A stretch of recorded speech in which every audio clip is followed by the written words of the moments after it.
Thank you, thank you, thank you, thank you. धन्यवाद हो जीवित महान सामर्थ्य परमेश्वर, आपका धन्यवाद हो। सिर्फ आपकी महिमा हो। आपने मनुष्य को अपने लिए, अपनी महिमा के लिए रचा था, और इसलिए रचा था कि मनुष्य इस पृथ्वी पर परमेश्वर का प्रतिनिधि हो और उसकी महिमा से भरा जीवन जिए, जिससे परमेश्वर की महिमा स्वर्ग और पृथ्वी दोनों जगह हो, और परमेश्वर की उपस्थिति से पृथ्वी भरी रहे। मानव जीवन परमेश्वर की उपस्थिति से भरा जीवन हो, ताकि सब फलवंत हो और परमेश्वर का नाम महिमान्वित हो। आदर और महिमा आपको मिलते प्रभु। आपकी इच्छा और योजना आपके द्वारा ही इस पृथ्वी पर पूरी हो सकती है। पतन के बाद से मनुष्य लगातार पतित अवस्था में जा रहा है। संसार पतित होता हुआ नष्ट हो रहा है, विनाश की ओर बढ़ रहा है, लेकिन आपका अनुग्रह फिर भी मनुष्यों के लिए ठहरा हुआ है। आप आज भी मनुष्यों के लिए अनुग्रह करके ठहरे हैं, ताकि जो कोई आपकी ओर मुड़े और पश्चाताप और समर्पण करके परमेश्वर के लिए अपना जीवन समर्पित करें, उसके जीवन से आप अपनी महिमा प्रकट करें। आपकी इच्छा विश्वास करने वालों के जीवन में पूरी हो, जिससे आपकी महिमा प्रकट हो। यीशु मसीह के नाम से मांगते हैं, आमीन। परमेश्वर का धन्यवाद हो, उसकी महिमा हो, और सारा आदर सारी महिमा उसी को मिले, क्योंकि वही महिमा के योग्य है। धीरे धीरे धीरे धीरे हम लोग ऐसे निष्कर्ष पे पहुंच रहे हैं, और पहुंचना चाहिए, कि आपको ये पता चले कि परमेश्वर कौन है। पहला क्वेश्चन, हु गॉड इज, और हमें उसके साथ वो हमसे क्या एक्सपेक्ट करता है, क्या चाहता है, वो हम अगर करें तो हमारा जीवन उसकी महिमा से भर जाएगा। दुनिया में एक गलत पैटर्न चल रहा है, और ये गलत पैटर्न गलत सोच का नतीजा है। ईश्वर का नाम धारण करना ये उनके चरित्र, अधिकार और पवित्रता का प्रतिनिधित्व करता है। ये एक विश्वासी के जीवन पर अदृश्य, जैसे ये टैटू लोग बनवाते हैं ना, एक अनसीन टैटू है। परमेश्वर का नाम दिखाई नहीं देगा कि कहीं पे, लेकिन वो एक ऐसा चिन्ह है, ऐसा वाचा की मोहर के रूप में कार्य करता है कि जैसे लिखा नहीं है कि परमेश्वर के लोगों पे परमेश्वर की मोहर लगी है और बाकी लोगों पे शैतान की मोहर लगी। ये मोहर आपको दिखेगी नहीं, नहीं दिखेगी कभी, क्योंकि परमेश्वर आत्मा है, तो मोहर आत्मिक है। दो प्रकार के लोग हैं। आप मिस्र में देख लीजिए, इजरायलियों को और मिस्रियों को परमेश्वर विपत्ति से अपनी महिमा कर रहा था, और ये महिमा कर रहा था कि देखो अब्राहम के वंशज इसी देश में रहते हैं, और इस विपत्ति का उनके ऊपर कोई असर नहीं, उनके परिवार पे कोई असर नहीं। इसका मतलब ये नहीं कि ये इजरायली लोग बहुत धर्मी थे ना, अनाज्ञाकारी थे, ढीठ थे, लेकिन परमेश्वर वाचा के अंतर्गत, उसके परमेश्वर को किस चीज ने बाध्य किया कि इन पर अनुग्रह बना रहे? वाचा। अभी तक आप लोगों ने इस बात, वाचा एक एस्टैब्लिश्ड रिलेशनशिप है, जो एक बार, जैसे विवाह एक बार हो जाता है, ये एस्टैब्लिश हो गया, अब इसको कोई चीज तोड़ नहीं सकती। अगर ये दो प्राणी जिनका वाचा से संबंध स्थापित हुआ, पति पत्नी, ये खुद इसको ना तोड़े, कोई कानून तोड़ नहीं सकता। ठीक इसी प्रकार से परमेश्वर अपने उस रिश्ते को कायम करता है जो वाचा के अंतर्गत होता है, और पुरानी वाचा में वो इस बात को साफ साफ प्रकट कर रहा है कि वाचा का कितना प्रभाव होता है वाचा के लोगों पर। ये केवल शब्दों तक सीमित नहीं है। परमेश्वर का नाम केवल शब्दों तक सीमित नहीं है कि परमेश्वर का नाम केवल मुंह से लेना है और बोलना है ना, ये शब्दों तक सीमित नहीं है, बल्कि कार्यों में ईमानदारी की मांग करता है। जैसे काम, वाणी और संबंध, 3 पॉइंट्स पर परमेश्वर का नाम अगर आप लेते हैं तो ये 3 पॉइंट्स पर आपका जीवन प्रमाणित होना चाहिए, आपके कामों के द्वारा, आपके बोली के द्वारा और आपके संबंध के द्वारा, कि आपका परमेश्वर के साथ कैसा संबंध है। ये सुनिश्चित करते हुए कि कोई भी ईश्वर का गलत अर्थ ना निकाले, उनके नाम का दुरुपयोग ना करे। ईश्वर के नाम को धारण करने के महत्व से संबंधित प्रमुख पहलू हम देखेंगे। प्रतिनिधित्व और पहचान। परमेश्वर के नाम से परमेश्वर का प्रतिनिधि कौन है, जो उसका, अब देखिए आज के जमाने में सब ईश्वर ईश्वर कर रहे हैं। हु गॉड इज, मेरा प्रश्न जायज था कि नहीं था बताइए। जब आप अध्ययन में आगे बढ़ेंगे तो आपको पता चलेगा नहीं, बिल्कुल बड़ा वाजिब क्वेश्चन है, हु गॉड इज। अब आप एक बात बताइए, एक व्यक्ति के आप कई स्वरूप निकाल लीजिए, सब लोग अपना अपना स्वरूप बना लें, तो ये डिसऑर्डर है कि ये सत्य है? ये डिसऑर्डर है। आप अपने मानक से अपनी पिक्चर अपने ईश्वर की कैसे गढ़ सकते हैं? परमेश्वर का मानक आपको कहां से मिला? किस आधार पे आपने उसको ईश्वर घोषित किया? इसीलिए सत्य परमेश्वर का लिखित वचन हमें यही बताता है कि परमेश्वर सृष्टि करता है, परमेश्वर उद्धार करता है और परमेश्वर एक ही है। और उस एक को लोग अपने तरीके से कैसे डिफाइन कर सकते हैं? गलत व्याख्याएं, व्यर्थ विचार कर रहे हैं, व्यर्थ कल्पनाएं कर रहे हैं और अपना ईश्वर गढ़ रहे हैं। Wrong pictures. अगर आपकी कोई गलत पिक्चर, जिसे हम इंग्लिश में कहते हैं मॉर्फ्ड पिक्चर्स, ऐसी पिक्चर जो आपकी ओरिजिनल नहीं है, आपकी पिक्चर को, आजकल एक ऐप आता है जिसमें मोबाइल में लोग क्या करते हैं, आपकी फोटो खींचेंगे उस ऐप के थ्रू और आपकी पिक्चर, आपके बाल उड़ा दिए, आपको उसमें एक विकृत रूप दिखा दिया, तो आपको कैसा लगेगा? आपको लगेगा ना कि आपकी पिक्चर के साथ खिलवाड़ हुआ। आजकल मोबाइल में ये हो रहा है बहुत। तो ऐसे ही हम लोग परमेश्वर की पिक्चर बिगाड़ रहे हैं कि नहीं बिगाड़ रहे? स्पिरिचुअली मॉर्फ्ड पिक्चर बोलते हैं उसको। इसको आप सर्च करके देखिएगा, what is the meaning of morphed. Morphed का मतलब कि ऐसी पिक्चर जो उसकी है ही नहीं। और इसी चीज को रोमियो में उसने बताया पहले अध्याय के में, कि उन्होंने परमेश्वर की महिमा को चौपायों और इन चीजों की समानता में, मूर्त की समानता में बदल डाला, मॉर्फ्ड कर दिया, डिस्टॉर्ट कर दिया पिक्चर को। तो वो ईश्वर से तुलना कर रहे हैं। वो तुम एक सृष्टिकर्ता की और एक उद्धारकर्ता की तुलना अपनी कल्पना की पिक्चर से कैसे कर सकते हो? ये दिस इज अ सिन। परमेश्वर की नजरिए से ये अपराध है, पाप है। कौन कर रहा है?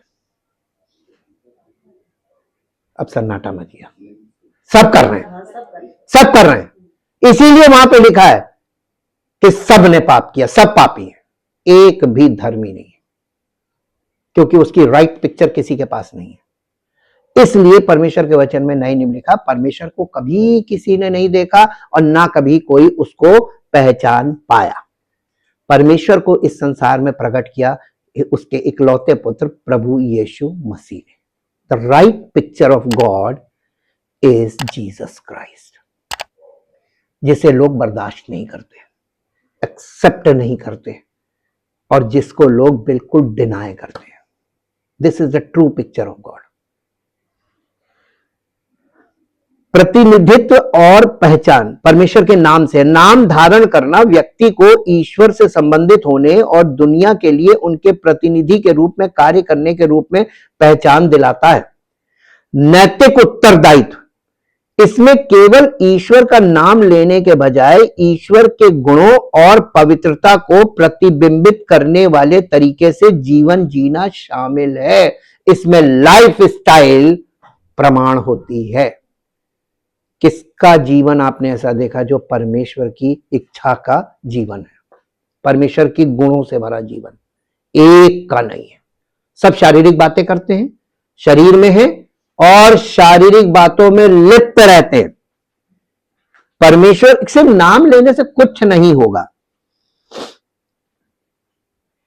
संविदात्मक संबंध, बाइबल के संदर्भ में ये ईश्वर के साथ एक गहरे प्रतिबंध संबंध को दर्शाता है, जिसे कॉवेनेंट रिलेशनशिप कहते हैं, जो पारिवारिक नाम अपनाने के समान है। जैसे कोई व्यक्ति किसी से विवाह करता है तो उसका नाम उसके परिवार को, उसके बच्चों को उसका नाम मिलता, पत्नी को उसका नाम मिलता, सरनेम मिलता है कि नहीं मिलता है ना, तो उसका नाम मिलता। ऐसे ही जब आप परमेश्वर के साथ संबंध आपका स्थापित होता तो परमेश्वर का नाम आपके नाम में जुड़ जाता है। और आपकी छवि अगर वैसी नहीं है और आप ईश्वर का नाम ले रहे हैं तो आप लोगों तो छोड़ दीजिए, लोगों को धोखा दिया जा सकता है, परमेश्वर की दृष्टि में आप क्या ठहरेंगे? दोषी ठहरेंगे। तो आप उसके न्याय आसन के सामने जाएंगे तो वहां पे कोई दलील काम नहीं करेगी जीवन शैली के आधार पर, क्योंकि उसने कहा है मैं प्रत्येक का न्याय उसके कर्मों के अनुसार करूंगा। आपके विश्वास के अनुसार आपका न्याय होगा ही नहीं, तो इस दुनिया में विश्वास को लेकर क्यों आपस में लड़ रहे हैं? ये तेरा धर्म, ये मेरा धर्म, ये तेरा विश्वास, ये मेरा धर्म का मतलब विश्वास। क्यों लड़ रहे हैं? मूर्खता की लड़ाई है। जिसके पास बुद्धि नहीं है वो इन सब चीजों में उलझा हुआ, व्यर्थ के मुद्दों में। जैसे आज देखिए पॉलिटिक्स में क्या है, पब्लिक को व्यर्थ के मुद्दों में उलझाए रहो, असली मुद्दे बने रहे, उस पर चर्चा ही ना हो। यही तो सब हर व्यक्ति के जीवन में यही मसला है। वो रिलीजन में फंस गया, असली मुद्दे गायब हो गए और सामाजिक एकता खत्म हो जाती है। इस पे इंसान डिवाइड हो जाता है ना। बड़ा इजी पॉइंट भ्रमित करने के लिए, ये सब भ्रमित होने के कारण है। आध्यात्मिक लाभ, ऐसा माना जाता है कि परमेश्वर के नाम का निरंतर स्मरण या जप करने से मन शुद्ध होता है, आंतरिक शांति मिलती है और सुरक्षा प्राप्त होती है, ऐसा माना जाता है। उद्देश्य और इसका मिशन, ये विश्वासियों को उद्देश्य की भावना और दूसरों के सामने ईश्वर के चरित्र को प्रतिबिंबित करने का आवाहन प्रदान करता है। अब आप मेरे साथ एक पद निकालिए जहां हम लोगों ने कल छोड़ा था, उस पे हम लोग आगे बढ़ेंगे और वो आपको मिलेगा। उसके कुछ पद हम बोलेंगे तो हम पढ़ेंगे। मसीही लोग प्रभु यीशु मसीह का नाम अपनाते हैं और ठीक पुराने नियम की तरह इसका अर्थ है कि हम अपने जीवन के माध्यम से उनका प्रतिनिधित्व कैसे करते हैं। प्रेरित पौलुस ने दूसरा तिमोथियस 2 अध्याय और उसका 19 पद में कुछ कहा है। दूसरा तिमोथियस तो भी परमेश्वर की पक्की नींव रहती है और उस पर ये छाप लगी है। प्रभु अपनों को पहचानता है और जो कोई प्रभु का नाम लेता है वह अधर्म से बचा रहे। परमेश्वर नहीं बचाएगा आपको अधर्म से। अधर्म का मतलब होता है इलॉजिकल स्पिरिचुअल वर्क्स, रिचुअल्स, आपको उससे बचना है। अगर आप परमेश्वर का नाम धारण करते हैं, आप ये कहते हैं मैं मसीही विश्वासी हूं, तो आपको इस तरीके की चीजों से अपने आप को सेफ रखना है। बहुत तरीके हैं, आप जहां नहीं जाना मांगते हैं उसके लिए आपके पास बहुत तरीके हैं। बिना व्यवहार खराब किए आप इस चीज से बच सकते हैं। कोई जरूरी नहीं कि आप व्यवहार खराब करें। कहां लिखा है? बहुत आप कितना बहाना बनाते हैं। आप गलत चीजों के लिए बहाना बनाते हैं, आप सही मुद्दों के लिए भी बहाना बना सकते हैं। 2 अध्याय का ये कौन सा पद पढ़ा था? 19 पद।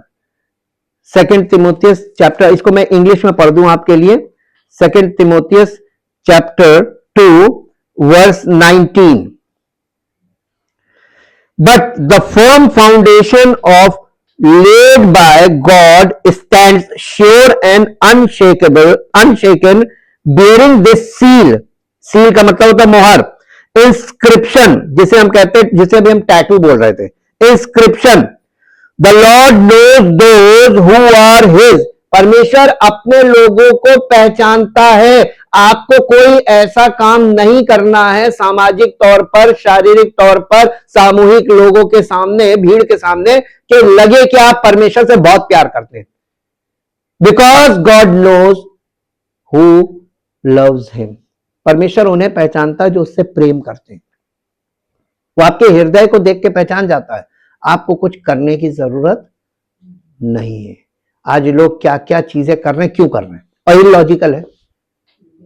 और ये सब करने से वो और नहीं एक्सेप्ट करेगा, तुम ये ड्रामे क्यों कर रहे हो। परमेश्वर का मखौल उड़ रहा है। ईश्वर ने कभी ये सब करने को बोला है किसी किताब में? ये मनुष्य की मन की उपज होती है। The Lord knows those who are his, and let everyone who names himself by the name of the Lord give up all iniquity and stand aloof from it. यहां पे बिल्कुल साफ साफ मना किया गया है। अगर तुम परमेश्वर का नाम धारण करते हो, if you called by the name of God, परमेश्वर के जन कहलाते हो। लोग कहते हैं ना, हम परमेश्वर पे विश्वासी हैं, हम मसीही विश्वासी हैं, और जितनों ने उस पर विश्वास किया उसने उन्हें परमेश्वर की संतान होने का अधिकार दिया। तो आप परमेश्वर की संतान अगर कहला रहे हैं और आप सारी गतिविधियों में, सांसारिक और गलत गतिविधियों में आसानी से जैसे पहले फ्रीली शामिल होते थे, अब भी हो रहे हैं। Your actions declare your belief. आपके जो चाल चलन है, आपके व्यवहार से प्रकट हो रहा है आपका विश्वास क्या है। क्या आप दोबारा कह पाएंगे कि मैं मसीह में विश्वास करता हूं? कभी नहीं कह पाएंगे। ये चीज लोगों को ध्यान ही नहीं है। कितनी जल्दी, देखिए उसमें लिखा नहीं है कि परमेश्वर का वचन आईना है और वो आता है, आईने में अपने आप को देखता है और तुरंत भूल जाता है कि मैं कैसा था। बाहर निकलते ही वो अपने आप को धर्मी मान लेता है कि हम तो चर्च गए थे, हम तो धर्मी हैं। कहां बाइबल में लिखा कि चर्च जाने से धर्मी हो? हाँ, चर्च आने के बाद आपके लिए कड़े कानून है। परमेश्वर माफ नहीं करेगा, क्योंकि मसीह में आपको एक बार माफी मिली और आपने उसका दुरुपयोग किया। यहां पे आप बहुत ध्यान दीजिए। पौलुस जो है, ये पास्टरल लेटर है। यशायाह नबी की पुस्तक, उसका 26 अध्याय का 13 पद पढ़ दीजिए। यहां पे देखिए इसका रेफरेंस दिया, इसको बोलते हैं चेन रेफरेंस। यशायाह नबी की पुस्तक 26 अध्याय और उसका 13 पद। हे हमारे परमेश्वर यहोवा, तेरे सिवाय और स्वामी भी, और स्वामी यानी तेरे सिवा। परमेश्वर को ये अंगीकार है कि तेरे सिवा हमारे पर और स्वामी थे जो हम पर प्रभुता करते थे, परंतु तेरी कृपा से हम केवल तेरे ही नाम का गुणानुवाद करेंगे। इसने उन स्वामियों का डिनाय कर दिया। ये प्रोफेटिक वर्ड है। आपने किया? अभी तक नहीं किया, हामी ना भर लीजिएगा। गिनती की पुस्तक 16 अध्याय का 5 पद पढ़िए। गिनती की पुस्तक 16 अध्याय और उसका 5 पद।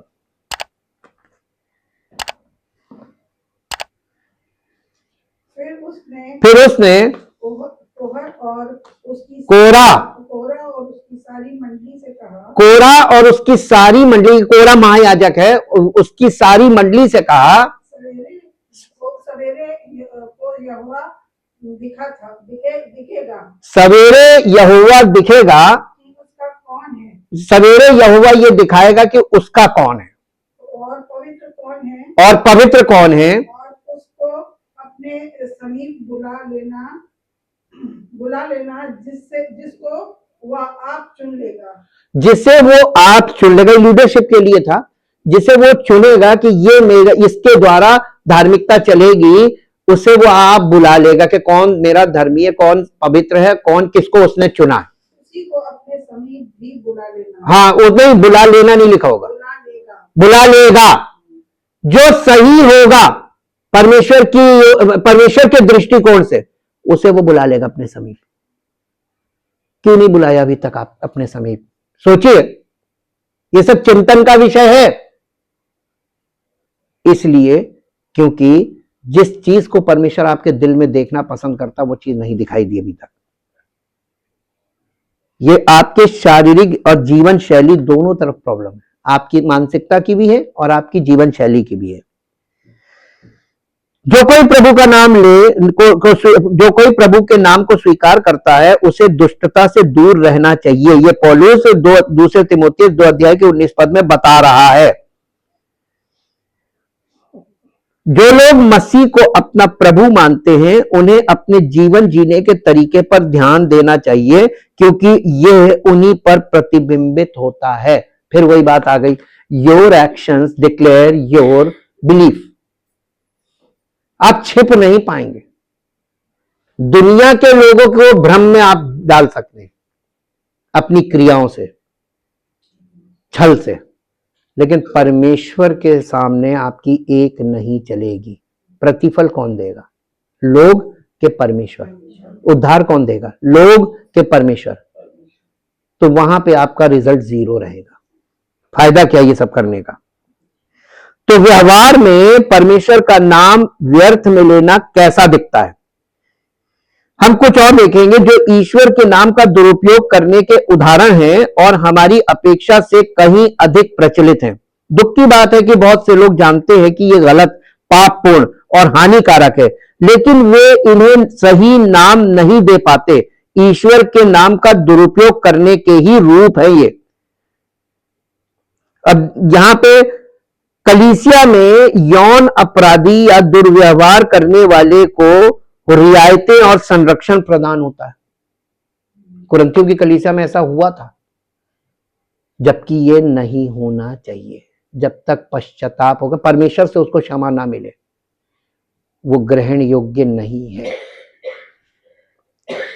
जब कोई व्यक्ति अपनी क्रूरता या घृणा को छिपाने के लिए ईश्वर या बाइबल का इस्तेमाल करता है, तो वो प्रभु के नाम का दुरुपयोग कर रहा होता है। जब भी कोई व्यक्ति स्वास्थ्य और धन के सिद्धांत का प्रचार करता है, जो मानवीय पीड़ा और दुनिया में बुराई के रहस्य को स्वीकार करने में विफल रहता है, तो वो परमेश्वर के नाम का दुरुपयोग कर रहा होता है।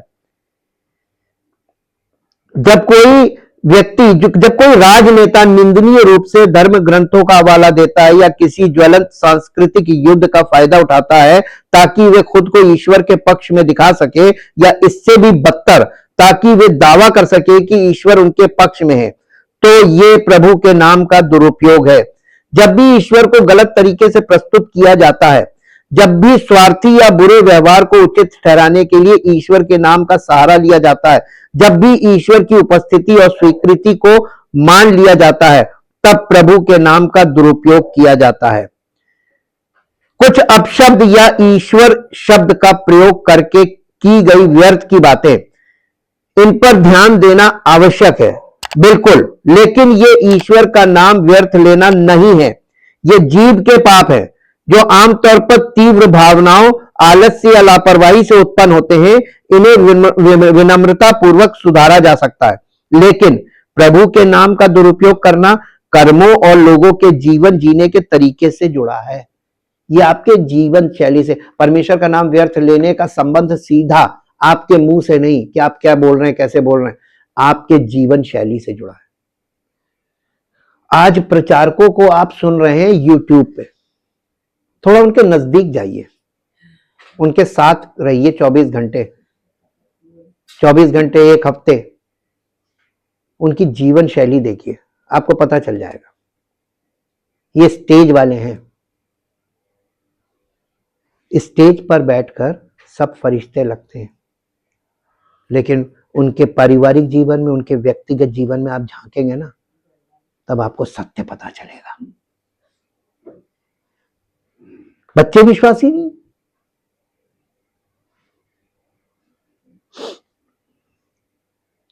और वो भी दृढ़ता से लोगों के जीवन जीने के तरीके से जुड़ा, और इन कर्मों का सामना करना आवश्यक है, और वो भी दृढ़ता से, क्योंकि ये वास्तव में प्रभु के नाम का दुरुपयोग करना है। और जैसा कि पवित्र शास्त्र में कहा गया है, जो कोई यहोवा का नाम व्यर्थ में लेता है, यहोवा उसे निर्दोष नहीं ठहराएगा। अधिक अध्ययन के लिए हम लोग आगे कुछ पॉइंट्स और देखेंगे, जिससे हमको ये चीज और स्पष्ट हो कि परमेश्वर का नाम व्यर्थ लेने में और क्या चीजें हमारे सामने खुलती हैं। परमेश्वर के नाम को धारण करना और परमेश्वर के नाम को व्यर्थ में लेना, ये दोनों एक ही बात को दिखाता है।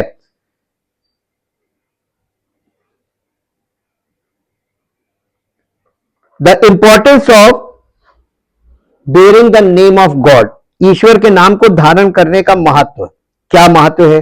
परमेश्वर के नाम को धारण करने की अवधारणा या कॉन्सेप्ट बाइबल की कथा में गहराई से समाहित है, जो परमेश्वर के लोगों की पहचान, जिम्मेदारी और विशेषाधिकार पर जोर देती है। परमेश्वर का अगर सच्चा विश्वासी है, कोई एक नॉर्मल विश्वासी, बिल्कुल ट्रुथ, उसने यीशु मसीह पर अंगीकार किया अपने पापों का, परमेश्वर ने उसको पापों को क्षमा किया है और उसने यीशु मसीह को अपना उद्धारकर्ता करके अपना प्रभु मान के ग्रहण कर लिया है। और अब वो प्रतिदिन हर समय प्रभु यीशु मसीह को क्या नहीं पसंद है, इस बात में हमेशा उसका मन लगा रहता है, मुझसे कोई ऐसी चूक ना हो कि प्रभु नाराज हो जाए। इसे कहते हैं परमेश्वर का भय, और इसी को कहते हैं परमेश्वर के प्रति प्रेम। ऐसा जीवन, ये आरंभ है, इसी को बॉर्न अगेन बोलते हैं। क्या आपने ऐसा आरंभ कर लिया है? और अगर नहीं किया है तो जितनी जल्दी हो सके आपके माइंड में ये वाली चीज फिट बैठे कि अब आपको इस बात पे ध्यान केंद्रित करना है कि आपको, आपके लिए प्रभु यीशु मसीह ने आपके पापों को ले लिया और उसे क्रूस पर कीलों से जड़कर अपनी मृत्यु के द्वारा उसे मिटा दिया, और आप अभी भी पाप में जीवन व्यतीत कर रहे हैं। तो आपको एक झटका लगना चाहिए कि मैं ये क्यों कर रहा हूं। अब मैं पाप के वश में नहीं हूं, बल्कि मैं उसके वश में हूं जिसने मेरे पापों को मेरे से लेकर मेरे सामने से मृत्यु में डाल दिया। अब आप अगर कुछ भी कर रहे हैं तो आप मृत्यु का जीवन जी रहे हैं, क्योंकि जिसने आपके पापों की मृत्यु को लिया, आप उसके गुलाम हैं, उसके खरीदे हुए गुलाम, और आप अपनी मर्जी में कैसे जीवन बिता सकते हैं। ये चेतना वाली बात है, आपके अंदर ये चेतना नहीं आ रही। आप अपने जो एक कन्वेंशनल लाइफ है ना, डेली का एक रूटीन बना हुआ है, हम उसी रूटीन में बंधे हुए। आप देखिए, जानवर के बारे में हमने बताया था ना आपको, गधे के बारे में, उसकी पीठ पे आप वो ला दिए ईटा मिट्टी कुछ भी, और वो आप एक बार उसको लेके जाइए और जितने चक्कर कहिए, 1000 चक्कर, लाख चक्कर, आपको बार बार उसके साथ नहीं चलना। इसको कहते हैं कन्वेंशनल लाइफ, खूंटे से बंधे, डेली रूटीन। अपने रूटीन में एक चेंज कीजिए, परमेश्वर को प्राथमिकता देना शुरू कीजिए। Cut the routine. हम सब कुछ करेंगे लेकिन पहला स्थान परमेश्वर को देंगे। सुबह उठना, सबसे पहले उसका धन्यवाद करना, और पूरे दिन के लिए परमेश्वर के वचन में, देखिए थॉट ऑफ द डे बोलते हैं ना, परमेश्वर के वचन से एक आप सुनते हैं तो आप इस चीज को प्रतिदिन के वचन में से एक लाइन निकालिए, उसकी हेडिंग ले लीजिए कि ये मेरा आज दिन भर का चिंतन का विषय है, मैं काम करता रहूंगा इसी बात पे केंद्रित।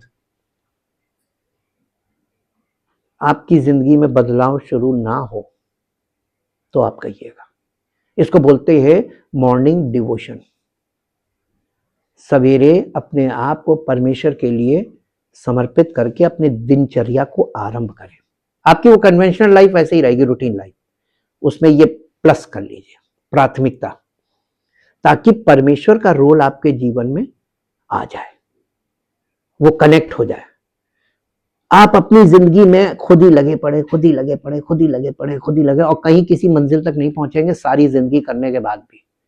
हम आपको पक्का बता रहे हैं।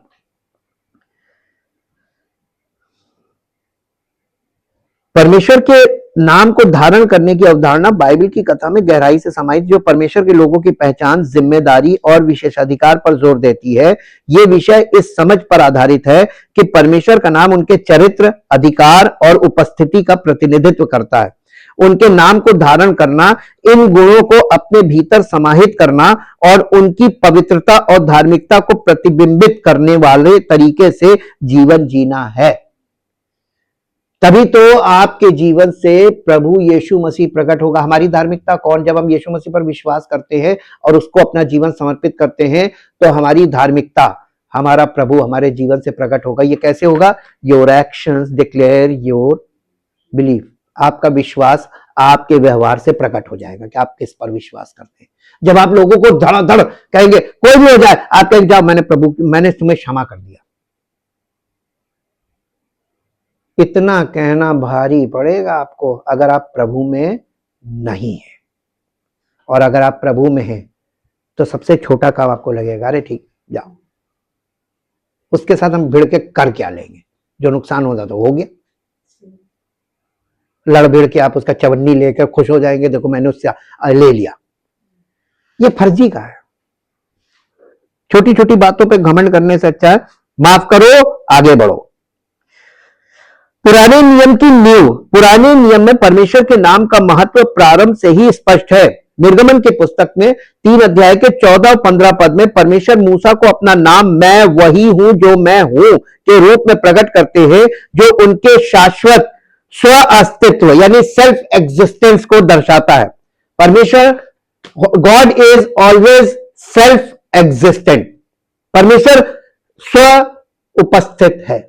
आप उसको जबरदस्ती अपने बीच में उपस्थित नहीं करा सकते। परमेश्वर का जहां मन करेगा वहां वो उपस्थित होगा, है ना।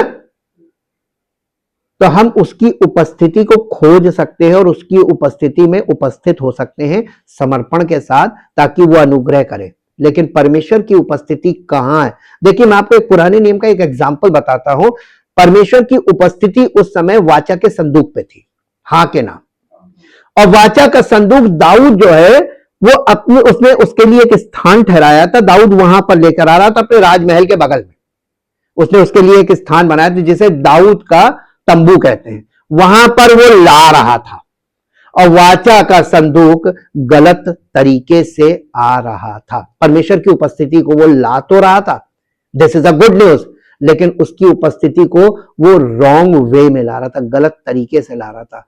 और उसका एक दुष्परिणाम हुआ। उज्जा जो था, याजक कुछ नहीं था। और वाचा का संदूक का नियम यह था कि उसको वो कंधों पे चलता था। किसके कंधों पे? याजक के कंधों पे, लेवियों के कंधों पे नहीं, याजक के कंधों पे। हाई प्रीस्ट उनके कंधों पे चलता था और उनके कंधों पे वो लेकर चलते थे, इसीलिए उसमें डंडे पड़े हुए थे। ये परमेश्वर की उपस्थिति को लेकर चलना। और उन लोगों ने किया क्या था? एक नया तरीका इजाद किया था। उन्होंने एक नई बैलगाड़ी बनाई और उसमें नए बैल की जोड़ी लगाई और उस पर संदूक रखा और उसको हाँक दिया था इजराइल की तरफ। ये फिलिस्तीनियों ने किया था और फिलिस्तीनियों ने उसको इजराइल की तरफ हाँका, तो खेत से होता हुआ आ रहा था। दाऊद ने उसको रिसीव किया था और दाऊद उसको लेकर आ रहा था दाऊद के तंबू के लिए। लेकिन वो बैलों ने ठोकर खाई और डिसबैलेंस हुआ, तो संदूक गिर ना जाए, उज्जा ने हाथ लगाया, उज्जा वहीं मर गया। दाऊद को यह बात बड़ी बुरी लगी, परमेश्वर इतना भयानक है, मर गया। परमेश्वर ने व्यवस्था में क्या कहा था?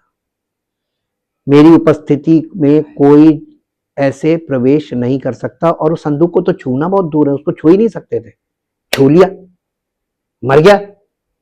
बिल्कुल सही परिणाम था ना परमेश्वर के अकॉर्डिंग। तब इसने क्या किया? उसको अमीनादाब के घर पहुंचा दिया, भैया ये खतरनाक चीज है, ये वहीं ले जाओ। अमीनादाब एक व्यक्ति था, उसके घर में उसको रखा। और अमीनादाब के घर में जब वो संदूक रहा 3 महीने, अमीनादाब को इतनी बरकत मिली, उसकी खूब तरक्की हुई, उसको खूब आशीष पर आशीष मिली।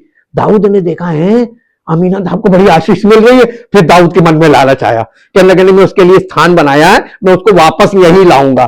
तब दाऊद ने अब की बार क्या किया? दाऊद ने याजकों को बुलाया और उनसे कहा कि वो संदूक को यहां लाना है, कैसे लाया जाएगा? तो उसने व्यवस्था के अनुसार उन्होंने बताया ये याजकों के कंधों पर आएगा। और तब दाऊद याजकों के कंधों पर उसे लेकर आ रहा था, जब दाऊद राजा अपने आप को तन उघाड़कर डांस कर रहा था, जिसका बड़ा वर्णन होता है। आजकल इसी में लोग कहते हैं जैसे दाऊद आत्मा में नाचा था, हम भी नाचे गाएंगे। दाऊद के पास उद्देश्य था नाचने का। दाऊद पहली बार आ रहा था, तब क्यों नहीं नाचा?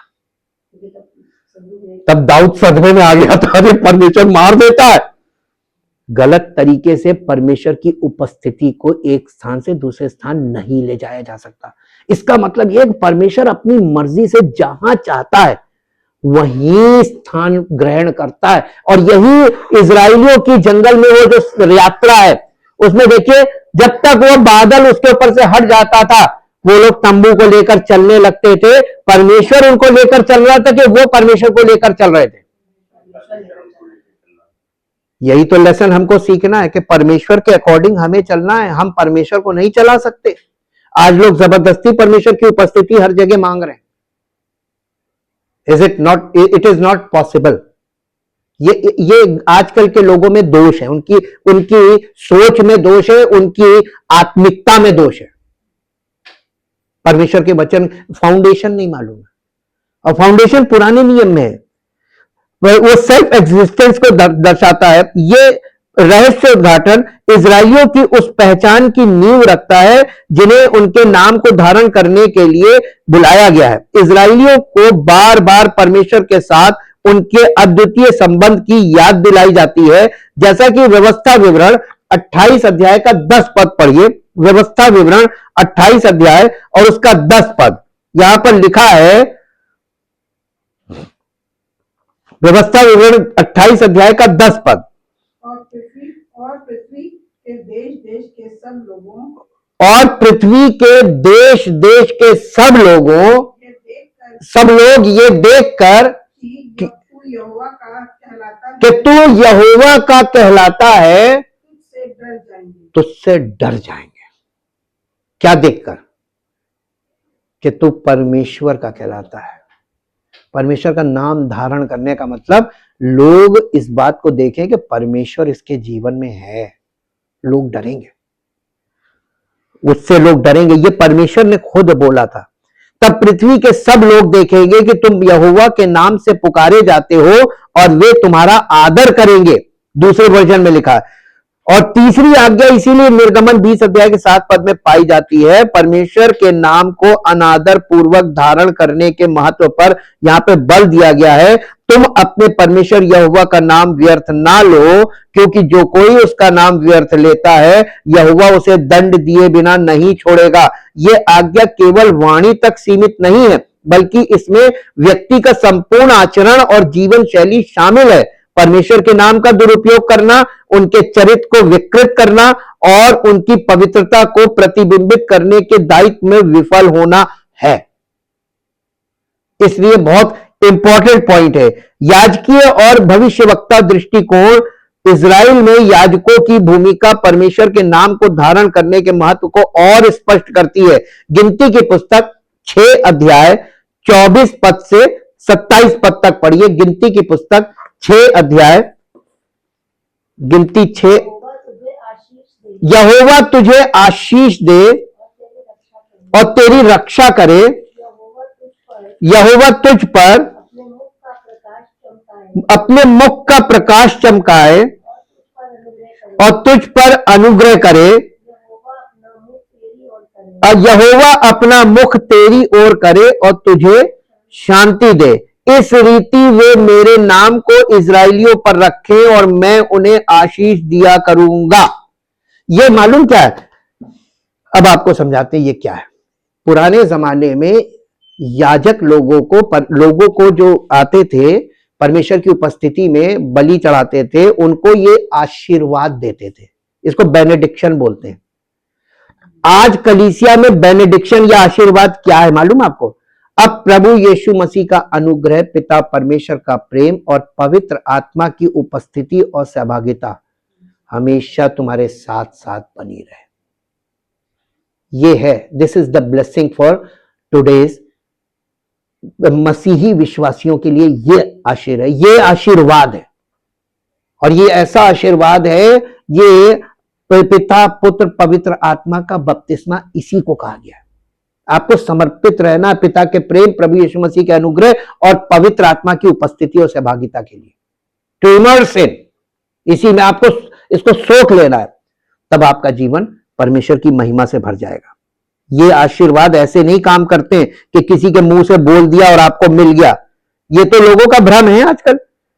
मैं हारून का आशीर्वाद इस घोषणा के साथ इसमें हारून का आशीर्वाद इस घोषणा के साथ समाप्त होता है। इसलिए वे इजराइलियों पर मेरा नाम रखेंगे और मैं उन्हें आशीष दूंगा।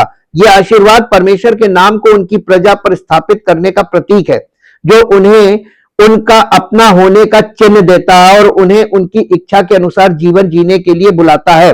परमेश्वर आपको अपनी इच्छा के अनुसार जीवन जीने के लिए बुला रहा है, आपको अपनी इच्छा के अनुसार जीवन जीने के लिए नहीं कि आप परमेश्वर से आए मांगे यहां से इच्छा अपनी। लोग प्रार्थना क्या करते हैं? अपनी इच्छा की तो प्रार्थना कर रहे हैं, है ना? पूरी क्यों नहीं हो रही? तुम अपनी शारीरिक स्वार्थी इच्छा रखते हो उसके आगे, और वो अपनी इच्छा तुम्हारे आगे लेकर खड़ा है। आप उसकी इच्छा ग्रहण नहीं करना मांगते तो वो आपकी इच्छा नहीं करेगा। भविष्यवक्ता भी परमेश्वर के नाम के महत्व पर बल देते हैं। यशाया 43 अध्याय का 7 पद पढ़िए, यशाया 43 का 7। यहां पे परमेश्वर कहते हैं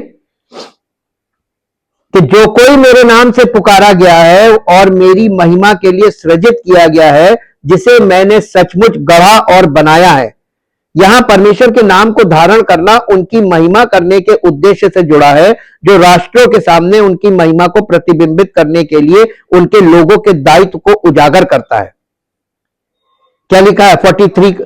हर एक जो मेरा कहलाता है, जिसको मैंने अपनी महिमा के लिए सृजा, जिसको मैंने रचा और बनाया है। ये पवित्र आत्मा के द्वारा वो हमको क्या कर रहा है? नई सृष्टि में बना रहा है और रच रहा है। रचना का मतलब इसमें अलंकार आते हैं, पर पवित्र आत्मा के फलों से भरपूर करना। नए नियम में पूर्ति। नए नियम में परमेश्वर के नाम को धारण करने का विषय यीशु मसीह के व्यक्तित्व और कार्यों के माध्यम से पूरा और विस्तारित होता है। विश्वासियों को मसीह के नाम को धारण करने के लिए बुलाया गया है, जैसा कि प्रेरितों के काम 11 अध्याय के 26 पद में यहां पर है, देख सकते हैं आप। ये प्रेरितों के काम 11 अध्याय और उसका 26 पद। प्रेरितों के काम 11 अध्याय का 26 पद। और जब उनसे मिला, नहीं, और जब वो उससे मिला तो उसे अंताकिया लाया, और ऐसा हुआ कि वे 1 वर्ष तक कलीसिया के साथ मिलते और बहुत लोगों को उपदेश देते रहे, और चेले सबसे पहले अंताकिया ही में मसीही कहलाए। क्या कहलाए? मसीही। सबसे पहले अंताकिया कौन कहलाया? फिर से पढ़िए, कौन कहलाया? मसीही। कौन कहलाया? चेले। आज कौन मसीही कहला रहे हैं? डिसाइपल्स है कि फॉलोअर्स हैं? फॉलोअर्स मसीही नहीं हो सकते, डिसाइपल्स ही मसीही हो सकते हैं। बाइबल हर चीज को लोगों ने पढ़ी नहीं है ना, एक्यूरेटली पढ़ी नहीं, एक्यूरेटली सुनी नहीं, एक्यूरेटली समझी नहीं। बस इधर का थोड़ा उधर सुन लिया, थोड़ा उनका सुन लिया, थोड़ा उनका सुन लिया, खिचड़ी पका ली और अपने मन में कल्पना में गढ़ लिया कि हम विश्वासी। मसीही के रूप में ये नई पहचान मसीह के साथ एक गहरे जुड़ाव और उनके नाम के योग्य जीवन जीने के आह्वान को दर्शाती है। प्रेरित पौलुस अक्सर विश्वासियों को मसीह के नाम का सम्मान करने वाले तरीके से जीवन जीने के लिए प्रोत्साहित करता है। कुलस्सियों की पत्री 3 अध्याय और उसका 17 पद। कुलस्सियों की पत्री 3 अध्याय और उसका 17 पद। वचन से या काम से जो कुछ भी करो सब प्रभु यीशु के नाम से करो, और उसके द्वारा परमेश्वर पिता का धन्यवाद करो। ये कहा है, वो लिखते हैं, और तुम जो कुछ भी करो, चाहे वचन से हो या कर्म से, सब कुछ प्रभु यीशु मसीह के नाम से करो और उसके द्वारा परम पिता परमेश्वर का धन्यवाद करो। यह उपदेश परमेश्वर के नाम को धारण करने के व्यापक स्वरूप को समाहित करता है, जो जीवन के हर पहलू को समाहित करता है। प्रकाशित वाक्य की पुस्तक में परमेश्वर के नाम को धारण करने के परलोक संबंधी आयाम को स्पष्ट रूप से दर्शाया गया है। प्रकाशित वाक्य 22 अध्याय और उसका 4 पद पढ़िए। प्रकाशित वाक्य 22 अध्याय और उसका 4 पद। वे उसका मुंह देखेंगे और उसका नाम उनके माथों पर लिखा होगा, यही है छाप, माथों पर लिखा होगा, और फिर रात ना होगी, और फिर रात ना होगी, और उन्हें दीपक और सूर्य के उजाले की, और उन्हें दीपक और सूर्य के उजाले की आवश्यकता ना होगी, क्योंकि प्रभु परमेश्वर उन्हें उजाला देगा, क्योंकि प्रभु परमेश्वर उन्हें उजाला देगा, और वे युगान युग राज्य करेंगे, अनंत जीवन में आप राज्य करेंगे। उद्धार पाए हुए, यहाँ पे उद्धार पाए हुए लोगों को परमेश्वर का चेहरा देखते हुए वर्णित किया गया है, और उसका नाम उनके माथे पर होगा। ये चित्रण परमेश्वर के अपने लोगों के साथ निवास करने के वायदे की अंतिम पूर्ति को दर्शाता है, जो उन्हें अनंत काल के लिए अपना बनाता है। संपूर्ण पवित्र शास्त्र में परमेश्वर के नाम को धारण करने का महत्व पवित्रता का आवाहन है, दिव्य चरित्र का प्रतिबिंब है, और अपने लोगों के जीवन में परमेश्वर की उपस्थिति की परिवर्तनकारी शक्ति का प्रमाण है। यह विषय है विश्वासियों को परमेश्वर का सम्मान और महिमा करने वाले तरीके से जीने, ईमानदारी और निष्ठा के साथ उसके नाम को धारण करने की चुनौती देता है। अब हमारे और आपके सामने एक बहुत बड़ी चुनौती है। अगर आप चाहते हैं कि परमेश्वर की महिमा आपके जीवन से प्रकट हो, तभी आप परमेश्वर के संतान, परमेश्वर के बच्चे, परमेश्वर के पुत्र और पुत्री कहलाएंगे। तो आपको समर्पण करना पड़ेगा कि नहीं। अगर अभी भी सोचते कि नहीं हमें जरूरत नहीं है, हम जैसे हैं वैसे ही हैं, तो आप ये सोच लीजिए कि आपका लक्ष्य किधर की ओर जा रहा है, उस अनंत अग्नि की तरफ या अनंत जीवन की तरफ, उस यानी आपकी झील की तरफ जो अनंत मृत्यु है, या अनंत जीवन की तरफ। अपने जीवन के अंतिम लक्ष्य पर ध्यान केंद्रित कीजिए और फिर अपने जीवन को परमेश्वर को समर्पित कीजिए, क्योंकि जब तक आपके सामने लक्ष्य नहीं होगा तब तक आपका लक्ष्य क्लियर होना चाहिए, क्योंकि आपका व्यवहार, आपके एक्शंस डिक्लेयर योर बिलीफ, आपका विश्वास प्रकट कर रहे हैं। इसलिए आप कभी किसी को मुंह से ये मत बताएं कि हम मसीही विश्वासी हैं। आपकी जिंदगी खुद ब खुद परमेश्वर की महिमा में प्रकट होगी। अपने आप को दीनता से, उसके बलवंत हाथ के नीचे दीनता से बने रहो, उचित समय पर वो तुम्हें शिरोमणि बनाएगा, यानी अपनी महिमा में प्रकट करेगा। Thank you, thank you, thank you Lord.